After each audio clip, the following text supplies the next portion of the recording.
the only ban. Another one will come. In the pretext of corruption, theft, what, all those kind of things will come. But we serve a living God. We serve a living God, and we will always not allow bamshafters. So, honorable members, you need to be very firm and fight for your people. Just imagine it is your kid who is being sodomized tomorrow. And whatever we are doing for the 48 million Ugandans out there. And in a special note, I really want to thank Parliament of Uganda for passing that law.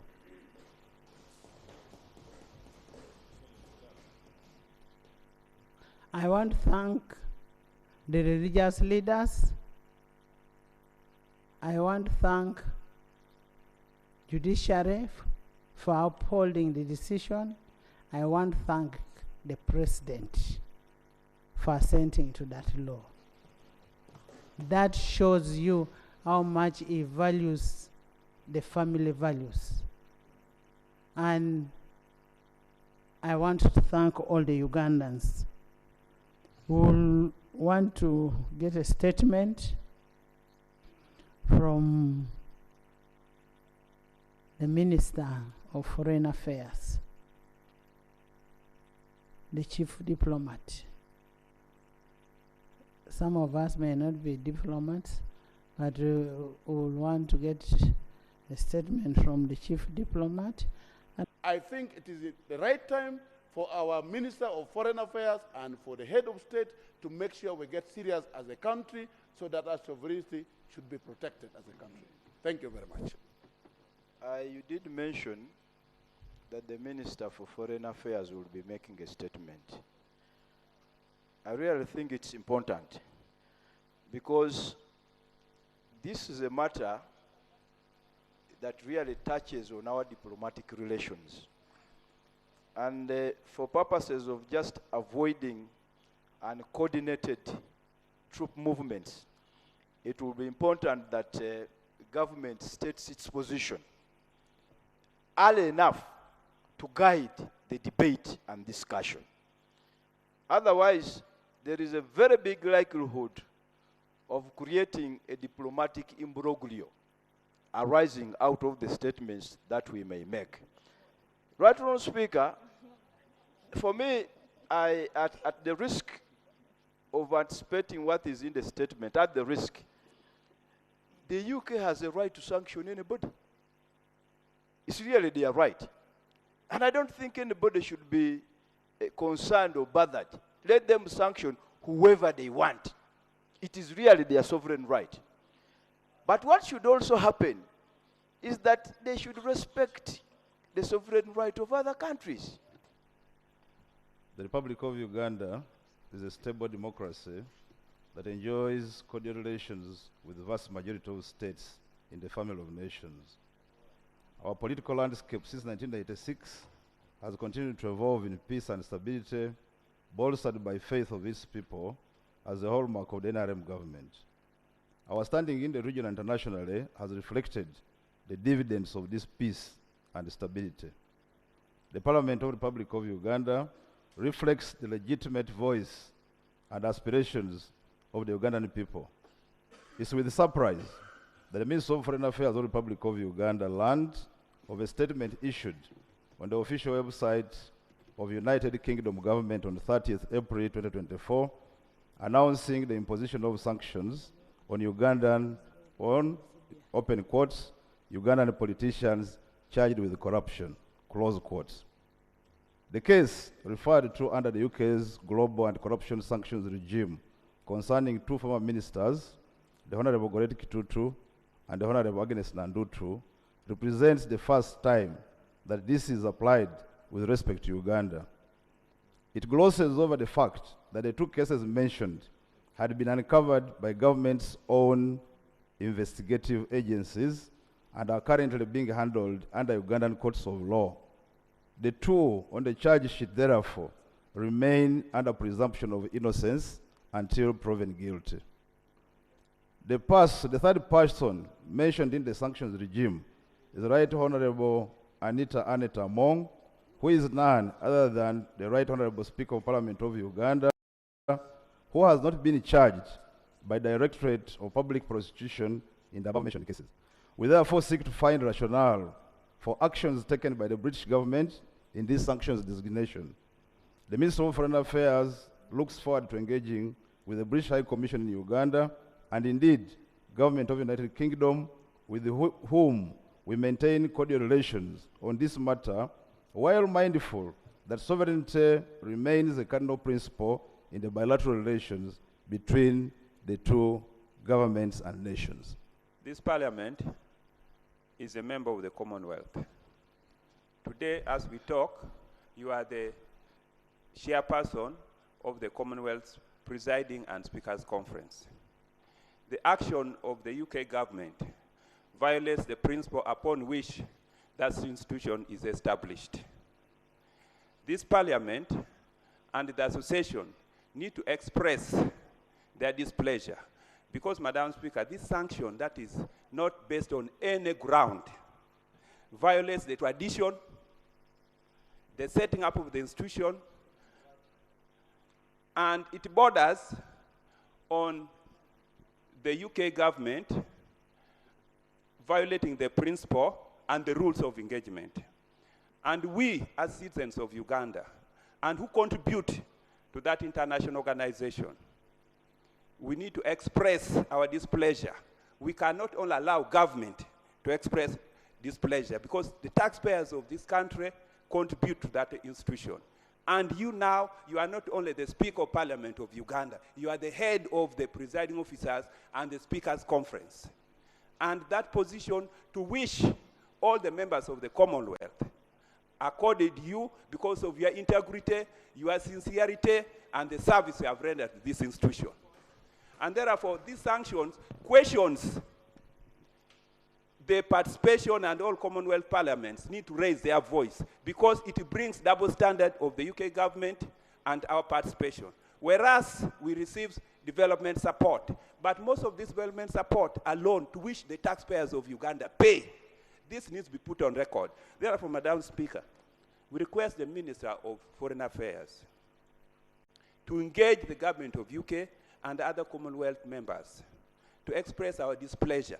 If other countries, if it wasn't that President Museveni sometimes is very diplomatic, would even consider withdrawing our participation in the Commonwealth Speakers Conference and the institution. Because as of now, you coordinate the entire operation. How can they use, in the UK, the Conservative government do not believe in homosexuality and lesbianism. In the US, the Republicans don't believe in it. So this double standard must be rejected, and we need to communicate to the people of this country and to the world. I therefore propose that the Minister of Foreign Affairs, without wasting much time, need to engage at more high level and we express our displeasure as the Parliament of Uganda. Honorable members, I am the chairperson of CPA, Commonwealth Parliamentary Association in Uganda.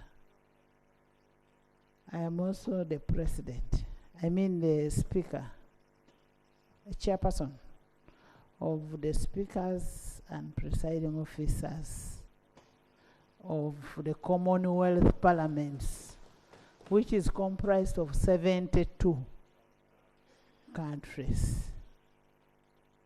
When we invited our friends to come for CISPOC, they did not come, and because of the law, and they wrote to us that they were not coming here because of that law, unless we were ready to withdraw, and which was okay with us.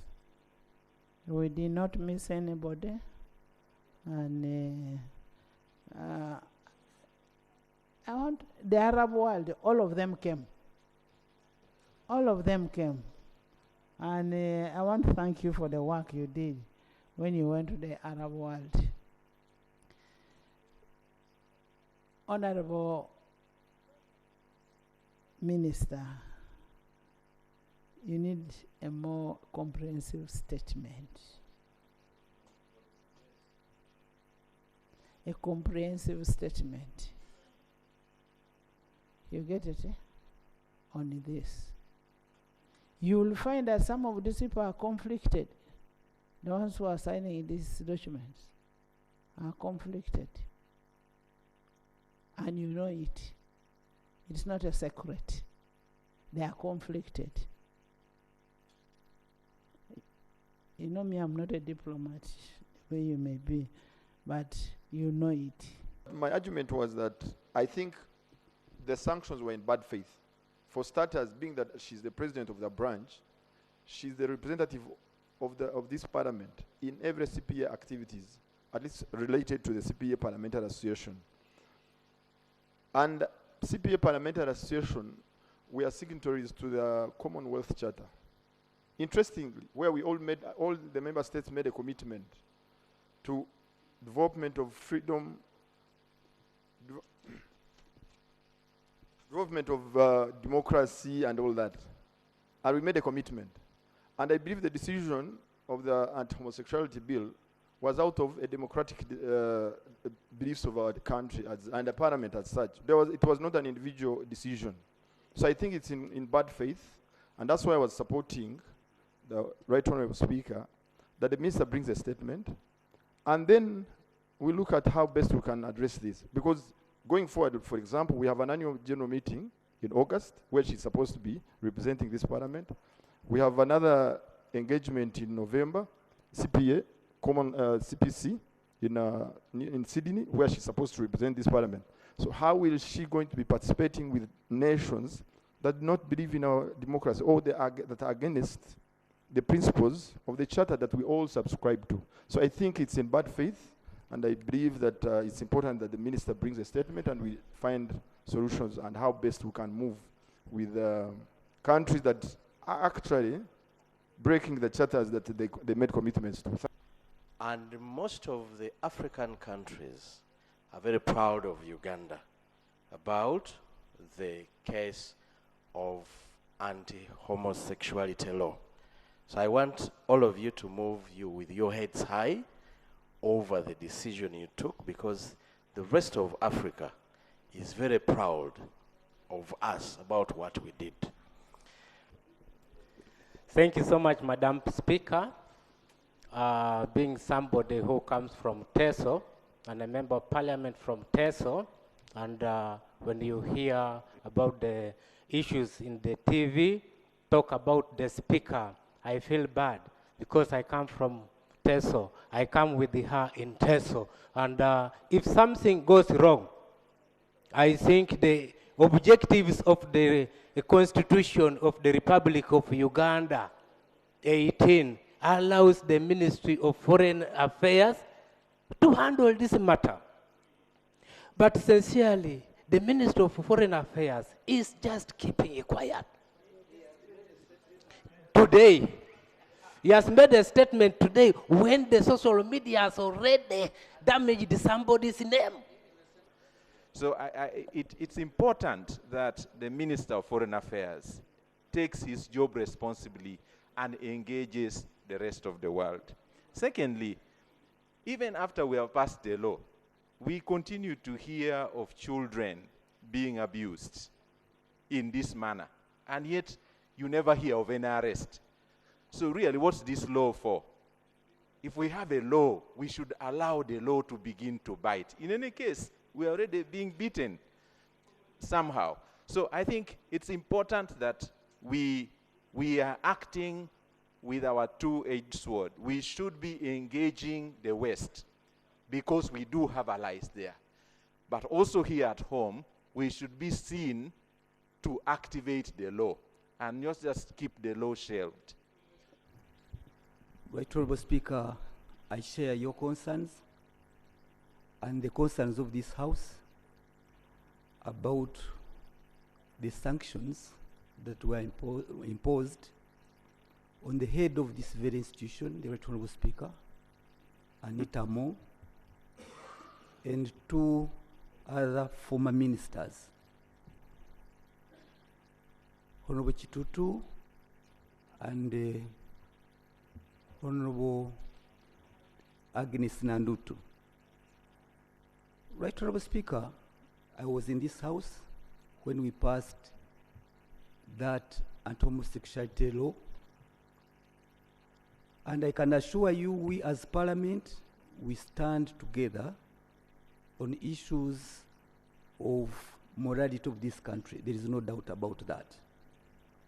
And I think each and every member of the House, you can't say it is the Speaker, it is so, it was a collective effort of the entire House. So if there is such an indictment, it's an indictment on the rest of, on all of us. That is important. And to that extent, I want us to stand firm. We shall get to know where it ends. We stand by you, the Right Honourable Speaker, in as far as enacting of that law is concerned, if that is the casus belli of all this that is unfolding. But I would hasten also to add, Right Honourable Speaker and members, that for us to sit by, there is a lot of ramifications and what our relationship with the Commonwealth shall be. The Speaker is the head. There are those engagements on annual basis. She's the chair of the speakers and presiding officers. So I think even those in UK, I saw the Deputy Secretary for Foreign Affairs, Mitchell. He ought to know the ramifications and the implications of sanctioning a speaker of a country. She is the head of the third arm of government. So there must be foreign affairs and government. You must tell us, how do we as a country proceed from here? What are our bilateral arrangements? What is the fate of our development cooperation that we share with the UK and the Commonwealth? Can we withdraw from the UK, from the Commonwealth? And I think the answer is no. Then what is the way forward? Because the head of the third arm, who represents us who are seated here, cannot go to the Commonwealth. In other words, we are decapitated. We are decapitated, we must state it. We must take the implications. How are we going to engage with the other 56 other countries under the umbrella of the Commonwealth? So it's a question that we must answer, and government must answer that. Right Honourable Speaker, the issue of sanctions. In your communication, Right Honourable Speaker, you said you are not bothered and you don't care about these sanctions. In fact, you mentioned that the only visa you are concerned about is the visa to Bukedea. And so you don't care about the visas to the US and to the UK and so on. I'm now surprised why then you seem very bothered. Because if you say you only care about a visa to Bukedea, why do you seem very bothered and angry about this issue? I think it should not bother you, Right Honourable. I am not bothered at all. I am talking for 48 million Ugandans outside there. That's all right. And I am representing, I'm sitting on this seat for the 48 million Ugandans there. And secondly, I don't get handouts from those countries. Right Honourable Speaker, in one of your statements, you guided that the Minister of Foreign Affairs should come with a comprehensive statement. On a matter like this, the first expectation in diplomacy would be the ministry to summon the ambassador of the UK government and state the position of government of Uganda on this matter, and then be able to report to Parliament so that we can have a debate. Is it procedurally right for us to continue discussing this matter when actually we have not heard comprehensively on the steps that government has taken to engage the other country? Are we proceeding right, Honourable Speaker? Honourable members, Honourable Minister of Foreign Affairs, We will expect a comprehensive response on the action that you've taken on this. And I don't want anybody to think I am bothered of whatever is happening, but I am doing this for anything on me touches everybody in this house. I am the leader of this house. There are people who get their earnings, who sustain their livings in Uganda, who do accountability, using people's names, using the names of their Anitas so that they account for we are doing work in the country. But that said and done, I want a comprehensive report from the Minister of Foreign Affairs, and I want actions that you've taken